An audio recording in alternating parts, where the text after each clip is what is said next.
Hello everyone, welcome to the channel tutor box. और आज की इस क्लास में हम लोग डिस्कस करेंगे competitive antagonist versus non competitive antagonist. Means competitive antagonist क्या होते हैं और नॉन कॉम्पिटिटिव एंटागोनिस्ट क्या होते हैं। तो देखिए, हमारे पास में एगोनिस्ट आप लोगों ने पढ़ा और एंटागोनिस्ट आप लोगों ने पढ़ा। लास्ट क्लास में मैंने आपको एगोनिस्ट, एंटागोनिस्ट, इनवर्स एगोनिस्ट और एंटागोनिस्ट की डेफिनेशन मैंने आप लोगों को बताई थी। उसी एग्जांपल्स को आगे लेके हम आपको कॉम्पिटिटिव एंटागोनिस्ट और नॉन कॉम्पिटिटिव एंटागोनिस्ट के डिस्कशन हम करेंगे।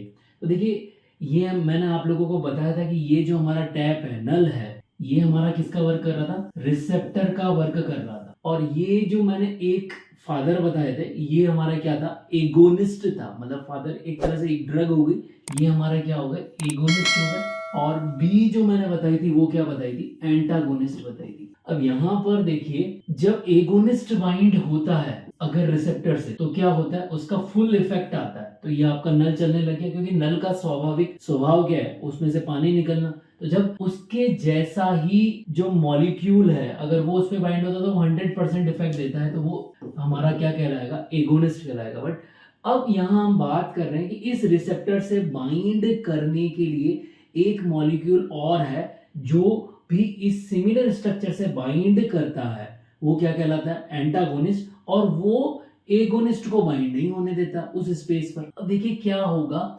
एंटागोनिस्ट जो है हमारे पास में दो तरह के हैं, एक कॉम्पिटिटिव है और एक हमारे पास में नॉन कॉम्पिटिटिव। अब सिंपल सा एग्जांपल आप लीजिए।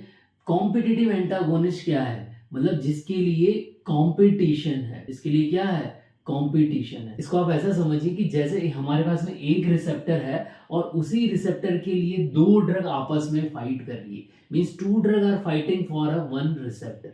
तो कौन जीतेगा? जो पावरफुल होगा वही जीतेगा। तो कंपटीशन में कौन जीतता है? जिसकी ज्यादा पावर होती है वही जीतता है। तो आइए इसी को समझते हैं हम। देखिए, ये हमारे पास में एंटागोनिस्ट है।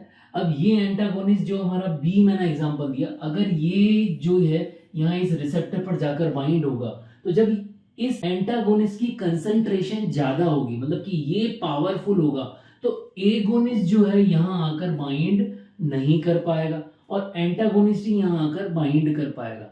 तो एंटागोनिस्ट ने क्या कर दिया? एगोनिस्ट को अपनी साइड पर बाइंड होने से हटा दिया और हम कह सकते हैं कि उसको रिप्लेस कर दिया। तो जिस भी एंटागोनिस्ट की कंसंट्रेशन ज्यादा होगी वही यहाँ पर बाइंड कर पाएगा, तो उसे ही हम बोलेंगे कॉम्पिटिटिव एंटागोनिस्ट। अगर इसका हम रिवर्स करें, यहाँ पर देखिए क्या हो रहा है। अब यहाँ पर हमारे पास में वही रिसेप्टर है और अगर एगोनिस्ट की कंसंट्रेशन ज्यादा है तो वो क्या करेगा?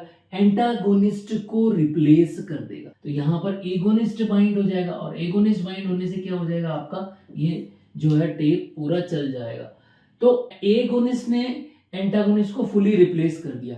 तो यहाँ पर गेम किसका चलता है? कंसंट्रेशन का। जिस भी केमिकल मॉलिक्यूल की कंसंट्रेशन ज्यादा होगी वही जो है रिसेप्टर पर बाइंड कर पाएगा। अगर एंटागोनिस्ट की कंसंट्रेशन एगोनिस्ट से ज्यादा है और वो एंटागोनिस्ट अगर एगोनिस्ट को रिप्लेस कर रहा है, तो वो एंटागोनिस्ट क्या कहलाता है? कॉम्पिटिटिव एंटागोनिस्ट कहलाता है। यहाँ पर आप देखिए हमारे पास में म्यू ओपियोड रिसेप्टर है और म्यू ओपियोड रिसेप्टर पर जो कॉम्पिटिटिव एंटागोनिस्ट होता है वो नलेक्सोन होता है और एगोनिस्ट कौन होता है? मॉर्फिन होता है।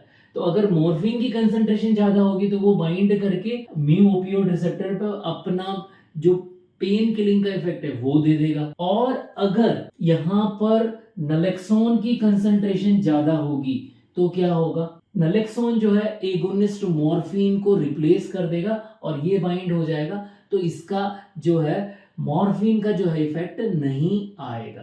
तो आप समझ रहे होंगे कॉम्पिटिटिव एंटागोनिस्ट क्या है। मींस सेम रिसेप्टर पर जो दो ड्रग है वो फाइट कर रही है बाइंड होने के लिए, जिसकी भी कंसंट्रेशन ज्यादा होगी वो बाइंड कर जाएगा, क्योंकि दोनों का कंपटीशन है, दोनों में फाइटिंग हो रही है। क्लियर? इसीलिए इसको कॉम्पिटिटिव एंटागोनिस्ट बोला है। अब आइए समझते हैं कि नॉन कॉम्पिटिटिव एंटागोनिस्ट क्या है। देखिए, नाम से ही हम समझ रहे हैं कि यहाँ पर क्या है? कंपटीशन नहीं है।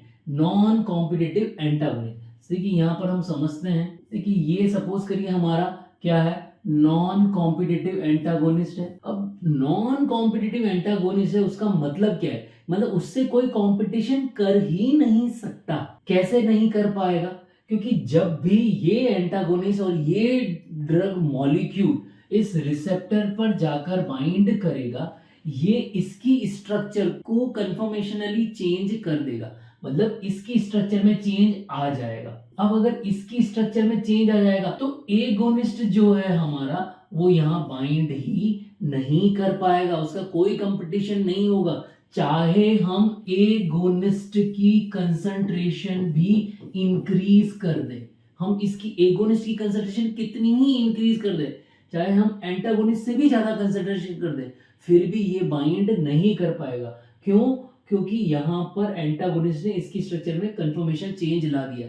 इसी को आप एग्जांपल से समझो, देखो क्या हो रहा है कि ये जो हमारा मॉलिक्यूल था, अगर मैं इसको यहां लगा दूं, जैसे ये टेप है और टेप को अगर हम प्रेस करते हैं तो ही वो चलता है, बट यहां पर ये सपोज करिए ये लकड़ी का गुट्टा है और इस लकड़ी को मैंने यहां फंसा दिया, तो अब टेप को हम प्रेस नहीं कर पाएंगे। इसका मतलब क्या होगा, टेप की जो स्ट्रक्चर थी उसमें कंफर्मेशन चेंज आ गया। अब आप कितना ही एगोनिस्ट लेके आ जाओ तो भी वो क्या नहीं कर पाएगा, नल को चला नहीं पाएगा, नल का इफेक्ट नहीं आ पाएगा।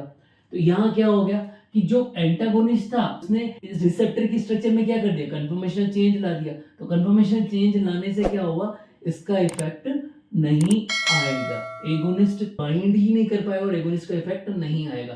तो यहाँ पर अगर हम NMDA रिसेप्टर की बात करते हैं तो NMDA रिसेप्टर का एगोनिस्ट कौन होता है, ग्लूटामेट, और इसी पर रिसेप्टर पर नॉन कॉम्पिटिटिव एंटागोनिस्ट कौन होता है, कीटामाइन।